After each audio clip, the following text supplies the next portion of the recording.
And then to add on to that, I think, to talk about the breakdown and talk about the build and the drop, I always think that effective breakdowns are always about contrast, right? So you either build it up to a peak of energy in the build and then drop it to something like very simple, like, just a kick and a bass, right? Yeah, exactly. Or you go the other way, where if you go down, then the explosion needs to be like really high energy. Exactly. Yeah. So it's like, for me, it's one or the other.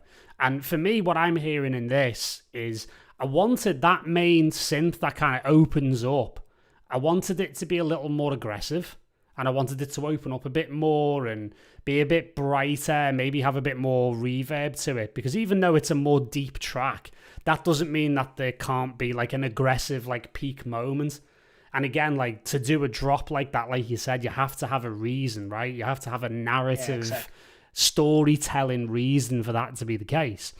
So to do that is from a place of contrast, right? So I just wanted a little bit more from that main synth for it to really open up, really growl, have a bit more dirt and a bit more brightness and a bit more bite to it. And then drop it down to just like, a kick and that lovely sort of chugging, plodding bass that it's got. And then just let the reverbs and the delays and all the sound effects just kind of ring out and just almost like sit for 8 bars and like sort of luxuriate in the drama of it all. And then just go back to that essential groove, if you know what I mean. So I think that's the main thing for me was getting just that little bit more drama out of the break, so the drop can kind of go back to doing what it was doing before. And that's really it, to be honest.